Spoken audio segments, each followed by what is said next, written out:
విద్యార్థుల్లో భారతీయ సనాతన సంస్కృతిని ప్రతి ఒక్కరికి తెలియజేయాలనే ఉద్దేశంతో పాఠశాలలో ప్రతి పండగ విశిష్టతను తెలియజేస్తూ ప్రత్యేక కార్యక్రమాలు నిర్వహించడం జరుగుతుందన్నారు ఇండియన్ పబ్లిక్ స్కూల్ అధినేత మాటేటి సంజీవ్. పెద్దపల్లి జిల్లా సుల్తానాబాద్ పట్టణంలోని ఇండియన్ పబ్లిక్ స్కూల్లో ముందస్తు కృష్ణాష్టమి వేడుకలు ఘనంగా నిర్వహించారు. ఈ సందర్భంగా చిన్నారులు శ్రీకృష్ణుడు గోపికమ్మల వేషధారణలో అలరించారు. ఈ సందర్భంగా చిన్నారులు చేసిన సాంస్కృతిక కార్యక్రమాలు చూపర్లను అలరించాయి.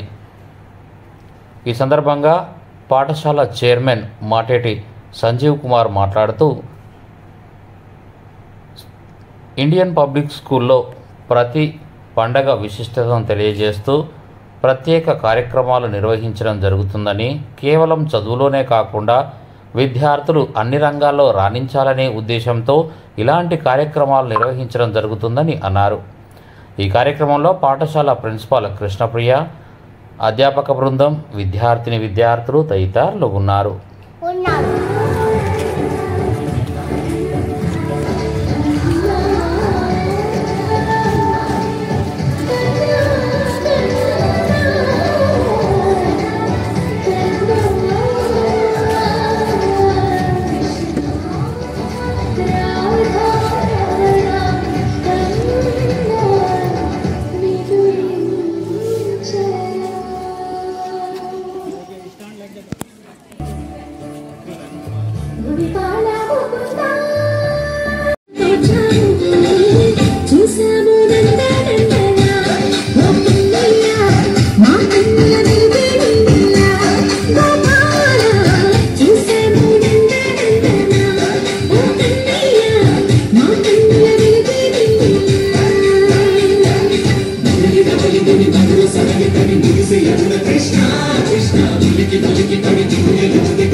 ఇప్పుడు మన ముందుకి 7వ తరగతి పిల్లలు శ్లోకం మరియు పాట పాడడానికి వస్తున్నారు.